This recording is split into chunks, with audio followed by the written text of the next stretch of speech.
تو یوشع سے پوچھا کہ مجھے بھوک لگی ہے، وہ مچھلی لے آؤ۔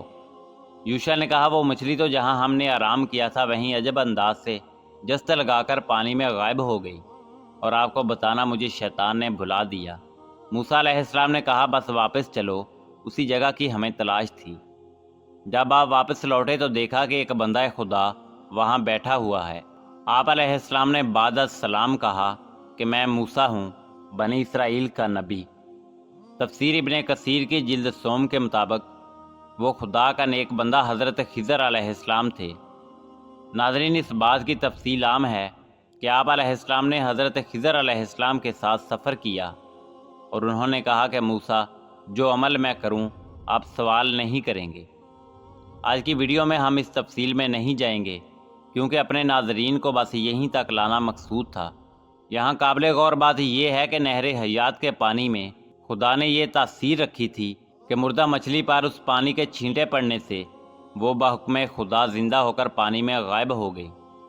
جبکہ حضرت خضر علیہ السلام تو وہاں پر مقیم تھے، تو کیا آپ اس پانی سے مستفید نہیں ہوئے ہوں گے؟ یہ اللہ کی نشانیاں ہیں، بے شک جو وہ چاہتا ہے وہی ہوتا ہے۔ ناظرین، آب حیات اور حضرت خضر علیہ السلام کا واقعہ حضرت ذوالقرنین علیہ السلام سے بھی وابستہ ہے۔ حضرت خضر علیہ السلام حضرت ذوالقرنین علیہ السلام کے خالازاد بھائی، وزیر اور علم بردار رہے ہیں۔ یہ حضرت سام بن نوح علیہ السلام کی اولاد میں سے ہیں۔ مختلف تواریخ میں یہ بیان ملتا ہے کہ حضرت ذوالقرنین علیہ السلام نے پرانی کتابوں میں پڑھا تھا کہ سام بن نوح علیہ السلام کی اولاد میں سے ایک شخص چشمہ حیات سے پانی پی لے گا تو اس کو موت نہ آئے گی۔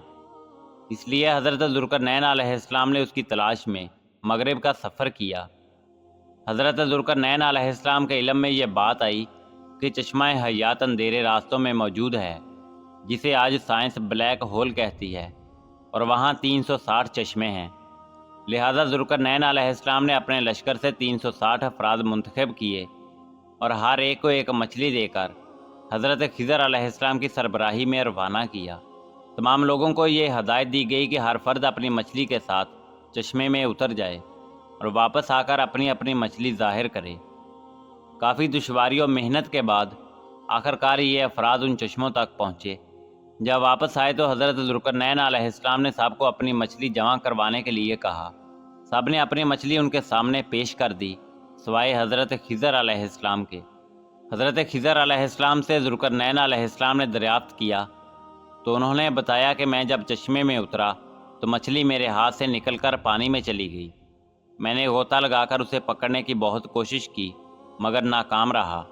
حضرت ذوالقرنین علیہ السلام نے کہا کہ وہ پانی آپ کے مقدر میں تھا۔ ناظرین، تفسیر ساوی کے مطابق حضرت ذوالقرنین علیہ السلام حضرت ابراہیم خلیل اللہ علیہ السلام کے دستے حق پرست پر اسلام قبول کر کے مدتوں ان کی صحبت میں رہے، اور حضرت ابراہیم خلیل اللہ علیہ السلام نے ان کو کچھ وصیتیں بھی فرمائی تھیں۔ ناظرین، تفسیر ابن کثیر میں یہ روایت ملتی ہے کہ ذوالقرنین علیہ السلام حضرت ابراہیم علیہ السلام کے دور میں تھے، اور انہوں نے ابراہیم علیہ السلام کے ہمراہ خانہ کعبہ کا طواف بھی کیا۔ اس سے ظاہر ہوتا ہے کہ خضر علیہ السلام بھی ابراہیم علیہ السلام کے دور کے تھے، جبکہ ایک اندازے کے مطابق حضرت ابراہیم علیہ السلام اور حضرت موسیٰ علیہ السلام کے درمیان 600 سال سے زیادہ فاصلہ ہے۔ ان تمام حوالہ جات سے یہ نتیجہ سامنے آتا ہے کہ حضرت خضر علیہ السلام کو یا تو عمر طولانی دی گئی یا پھر وہ بحکم خدا باقاعد حیات ہیں، واللہ عالم۔ ناظرین، اس زمن میں کچھ علماء و مفسرین و مورخین کی مزید آراء پیش خدمت ہیں۔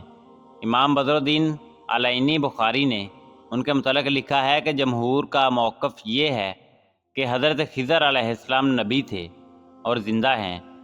مصنف بدر الدین علینی کتاب العلم باب ما ذکر فی ذہاب موسیٰ میں لکھتے ہیں کہ خدمت بحر یعنی سمندر میں لوگوں کی رہنمائی کرنا حضرت خضر علیہ السلام کے سپرد ہے۔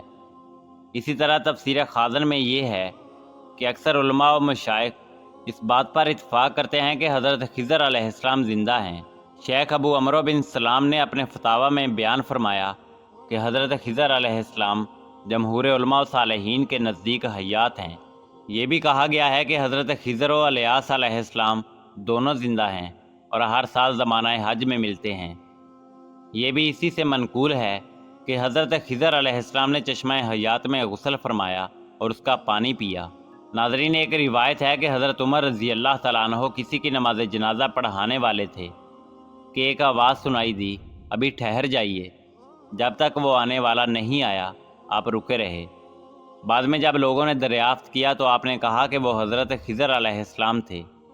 یہ واقعہ بھی تفسیر ابن کثیر کی جلد اول میں نقل ہے۔ ناظرین، کہا جاتا ہے کہ اسکندر اعظم کو شوق ہوا کہ وہ آب حیات کا چشمہ تلاش کریں اور اس کا پانی پئیں۔ وہ اسے تلاش کرتا کرتا اس تک پہنچ گیا تو اس نے چشمے کے کنارے پر ایک پرندہ پایا جس کے بال اور پر جھڑ چکے تھے، کھال لٹکی ہوئی تھی، چونچ گھس چکی تھی، لنگڑا لنگڑا کر چل رہا تھا۔ اسکندر نے پوچھا، اے دائرے لاہوتی، تو آب حیات کے چشمے کا پانی پی کر ٹھیک کیوں نہیں ہو جاتا؟ کیوں اتنی تکلیف میں پڑا ہوا ہے؟ دائرے لاہوتی نے جواب دیا کہ اس چشمے کا پانی پی کر ہی تو اس حال کو پہنچا ہوں۔ اب علم ہوا کہ آب حیات ابدی زندگی تو دیتا ہے مگر جوانی نہیں۔ اب بڑھاپے نے میرا یہ حال کر دیا کہ چلنے پھرنے سے لاچار ہوں، مگر موت نہیں آتی کہ کچھ راحت پاؤں۔ اسکندر نے پانی پینے سے انکار کر دیا اور واپس پلٹ آئے، اور 32 سال کی بڑی جوانی میں دائی اجل کو لبیک کہا۔ ناظرین، آب حیات کے موضوع پر کچھ فلمیں بھی بنائی جا چکی ہیں اور کئی ناولز بھی لکھے جا چکے ہیں۔ انڈیانا جونز سیریز کی ایک film Indiana Jones and the last کلاسٹی ہے، جس میں وہ ہولی گریل یعنی اس گلاس یا پیالے کی تلاش میں نکلتا ہے جو عیسائی روایات کے مطابق وہ گلاس یا پیالہ ہے جس میں حضرت عیسیٰ علیہ السلام نے اپنے مصلوب ہونے والی رات کھانے کے بعد مشروب پیا تھا۔ اسی پیالے میں عیسیٰ علیہ السلام کے مصلوب ہونے کے بعد جوزف نے عیسیٰ علیہ السلام کا خون بھی جمع کیا تھا۔ روایت ہے کہ اگر اس پیالے میں کوئی مشروب پی لیا جائے تو وہ آب حیات بن جاتا ہے، واللہ عالم۔ ناظرین، اس موضوع پر ایک ناول ٹک ایور لاسٹنگ بہت دلچسپ ہے، اور اس پر ورلڈ ڈزنی اسٹوڈیو میں ایک بہت خوبصورت فلم بھی بنائی جا چکی ہے۔ ناظرین، انسان نے تقریباً ساری دنیا کھنگال ڈالی ہے، بے شمار خفیہ گرد سرد اور مختلف نمکیات سے پرچشمے بھی مل گئے ہیں، مگر جوانی کا چشمہ اور آب حیات نہیں مل سکا۔ علم و تحقیق کے مطابق بڑھاپے یا عمر میں اضافے کا سلسلہ پیدائش کے دن ہی سے شروع ہو جاتا ہے۔ بچے کا بڑا ہو کر بالغ ہونا، پھر بڑھاپے میں قدم رکھنا، جس کے بعد اضافہ عمر کے سبب انسان کی کارکردگی گھٹنے لگتی ہے، جو بالآخر موت پر ختم ہو جاتی ہے۔ ناظرین، آج پوری دنیا کے سائنسدان اور ڈاکٹرز موت کے خطرات کو کم کرنے کی دوڑ میں لگے ہیں۔ سب کی کوششیں ہیں کہ کسی طرح انسان کی عمر بڑھا کر موت جیسی حقیقت سے دور کیا جا سکے، مگر بحیثیت مسلمان ہمارا عقیدہ ہے، اور قرآن مجید فرقان حمید کہتا ہے، کل نفس ذائقۃ الموت، ہر ذی روح کو موت کا ذائقہ چکھنا ہے۔ اصل چیز زندگی کی امنگ اور طبیعت کی جلانی ہے، جس کے بغیر لمبی زندگی ایک عذاب بن جاتی ہے۔ ہماری یہی کوشش ہونی چاہیے کہ دنیا میں ایسے اعمال سر انجام دیے جائیں کہ پھر اللہ رب العزت کے وعدے کے مطابق ایک پرلطف حیات دائم ہمارا مقدر بن جائے۔ ناظرین، اسی امید کے ساتھ اجازت دیجیے کہ آپ کو ہماری ویڈیو پسند آئی ہوگی۔ ملتے ہیں بہت جلد ایک نئی تاریخی اور معلوماتی ویڈیو کے ساتھ۔ دیکھتے رہیے info@ali۔ اللہ رب العزت آپ کا حامی و ناصر ہو۔